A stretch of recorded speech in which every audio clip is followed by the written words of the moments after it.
আলাইকুম প্রিয় দেশবাসী। এই মাস মহান স্বাধীনতা দিবস মাস, বিজয় মাস। শহীদদের প্রতি জানাই গভীর শ্রদ্ধা নিবেদন। আল্লাহ সকলকে জান্নাতবাসী করে। আমিন। আমার বাংলাদেশের সকল স্তরের সকল জনগণ কাছে দাবি, আর জামাত যেসব কার্যকলাপ করতেছে, 1971 সালে বাংলাদেশ স্বাধীনের সময় জামাত যে কি করেছে, আমাদের মা বোন ধরে, আমাদের শহীদদের ধরে ধরে দিচ্ছে, তার জন্যে তারা নিঃশর্ত ক্ষমা চায়। ভালো কথা। বাংলাদেশ প্রথম স্বৈরাচার বাকশাল ঝঞ্ঝাল শেষ করে বঙ্গবন্ধু, পরবর্তীতে আমাদের মরহুম শহীদ প্রেসিডেন্ট জিয়াউর রহমান সাহেব বহুদলীয় গণতন্ত্র প্রতিষ্ঠিত করছেন। পরবর্তীতে আমাদের জিয়াউর রহমান সাহেবকে যখন হত্যা করা হলো, তার 15 দিন আগে স্বদেশে আওয়ামী লীগের সেই পলাতক স্বৈরাচার শেখ হাসিনা বাংলাদেশে আগমন করেন। তার 15 দিন পরে আমাদের প্রিয় নেতা, বাংলাদেশ স্বাধীনতা ঘোষক শহীদ প্রেসিডেন্ট জিয়াউর রহমানকে হত্যা করা, যা প্রশাসন। পরবর্তীতে আমাদের মাদানী হাল ধরে স্বৈরাচার বিরোধী আন্দোলন বহু কিছু করে দেশটাকে রক্ষা করে গণতন্ত্র প্রতিষ্ঠিত করে বর্তমান বাংলাদেশ আবার স্বৈরাচার বাকশাল মুক্ত পালিয়ে গেছে ছাত্র জনতাদের উদ্ভাবনে। আমি নিজেও দলীয়ভাবে দেশের নাগরিক হিসেবে রাজপথে ছিলাম শহীদদের ছাত্রদের সাথে।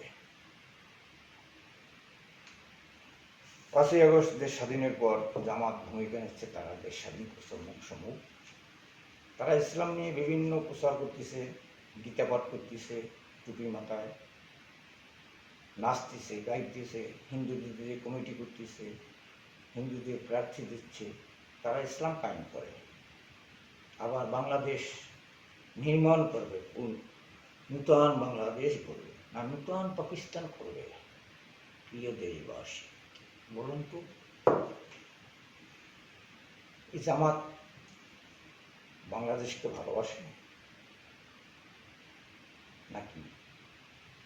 আপনাদের কাছে প্রশ্ন রেখে গেলাম, উত্তর দিবেন। যার কাছে ভিডিওটা যায় সে। আজ 17টা বছর আমরা আন্দোলন করেছি, জাতীয়তাবাদী দল বিএনপি। পরবর্তীতে আল্লাহর রহমতে ছাত্র আন্দোলনে জুলাইয়ের 5ই আগস্ট দেশ স্বাধীন হয়েছে, মুক্ত হয়েছে, স্বৈরাচার পালিয়ে গেছে। সবাই গণতন্ত্র, সবাই অধিকারে, সবাই প্রতিষ্ঠিত আল্লাহর রহমতে।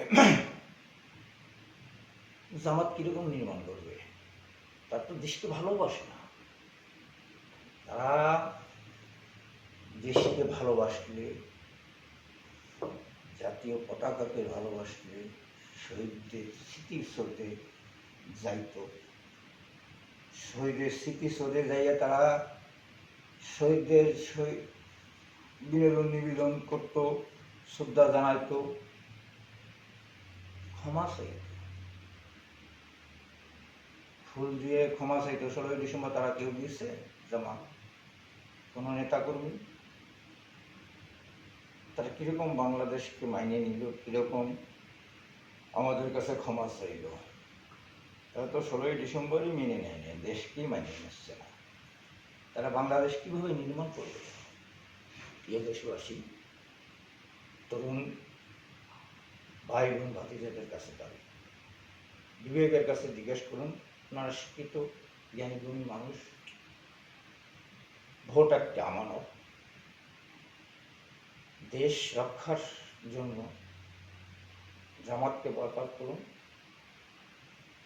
বাংলাদেশকে নির্মাণ। বাংলাদেশ জাতীয়তাবাদী দলের তারুণ্যের প্রতীক আমাদের প্রিয় নেতা স্বদেশ ইনশাল্লাহ 25 তারিখ ডিসেম্বর,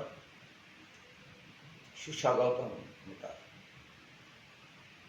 যোগ্য প্রেসিডেন্ট জিয়া রহমান যোগ্য সন্তান, দেশ নির্মাণের হাতিয়ার। আসুন আমরা সকলে ধানের শীষে ভোট দিই, দেশকে নির্মাণ করি। স্বৈরাচার মুক্ত হয়েছে, দেশে অনেক ঝামেলা আছে, অনেক উন্নয়ন বাকি আছে। আমরা গরিব, আমাদের খেটে খেতে হবে, নির্মাণ করতে হবে। আসুন ধানের শীষে ভোট দিই, তারেক জিয়ার হাতকে শক্তিশালী করি। আমাদের প্রিয় মা জননী ম্যাডাম খালেদা জিয়ার জন্য দোয়া করি, আল্লাহ তাআলা তাকে দেশের সাথে, দেশের জনগণের সাথে যেন রব্বুল আলামিন আমাদের কাছে ফেরত দেন। জুমার দিন রাত বললাম, আল্লাহ কবুল করুক, সকলে দোয়া করবেন, আমিন। প্রিয় দেশবাসী, অতি শীঘ্রই দেশে ফেব্রুয়ারিতে নির্বাচন। আসুন ধানের শীষে ভোট দিই, ধানের শীষে ভোট দিয়ে ম্যাডাম মাজননী বেগম খালেদা জিয়া হোসেন তারে দিয়ে আমরা দেশ পরিচালনা করি, দেশকে আবার নির্মাণ করি তারেক সাহেবকে দিয়ে। জামাতকে বয়কট করি, জামাত বাংলাদেশ নির্মাণ করবে না, পাকিস্তান নির্মাণ করবে, পূর্ব পাকিস্তান। বিশ্বাস অবিশ্বাস আপনার বিবেক মন কার্যকলাপ দেখুন। তারা যদি 16 ডিসেম্বর আমাদের স্মৃতিসৌধে যাইয়া শহীদের প্রতি শ্রদ্ধা জানাইত, নিবেদন করত, মানতাম, মাফ করতাম। বিবেক আপনাদের, বিচারক আল্লাহ, লা শারীকা লাহু। জামাত ইসলামিক দল নয়, ইসলাম প্রচার করে। কিরকম প্রচার করে দেখুন, হিন্দুদের দিয়ে দেশ নির্মাণ করবে, শহীদদের মেনে নেয় না। 71-এর সেই রাজাকার 3 লক্ষ মা বোন, 30 লক্ষ শহীদের বিনিময়ে বাংলাদেশ, তারাই নিজেরাই মানিয়ে নিচ্ছে না। তাহলে স্মৃতিসৌধে যাইতো। বাংলাদেশ জিন্দাবাদ, জাতীয়তাবাদী দল জিন্দাবাদ, ধানের শীষ জিন্দাবাদ, বাংলাদেশ জিন্দাবাদ। এই স্লোগান বুকে নিয়ে আমরা সকলে ধানের শীষে ভোট দিই, তারেক স্যারের হাতকে শক্তিশালী করি, মা জননী আমাদের বুকে আবার ফিরে আসুক, এই কামনা করি। প্রিয় দেশবাসী, সুযোগ সবসময় আসে না। আজ দেশকে নির্মাণ করার জন্য আমরা ধানের শীষে ভোট দিই, দেশকে বাঁচাই। প্রিয় মায়ের আশা পূরণ করে জাতির কাছে আবার আকুল আবেদন, আপনারা সকলে মিলে দেশকে যেরকম স্বৈরাচার মুক্ত করেছেন, দেশে শেখ হাসিনা পাইয়ে গেছে স্বৈরাচার, সেই রকম ব্যালটের মাধ্যমে জামাতকে বয়কট করে ধানের শীষকে জিতিয়ে আনুন। আল্লাহ আপনাদের সহায়। দেশ এক আধুনিক বাংলাদেশ নির্মিত হবে ইনশাআল্লাহ। আমাদের নেতা জনাব তারেক রহমান স্যার যে 30টা বাস্তবায়ন দিয়েছে, পরিকল্পনা বাস্তবায়ন হলে দেশ উন্নয়ন, জনগণ উন্নয়ন ইনশাআল্লাহ। আল্লাহর উপরে ভরসা করুন, নিচে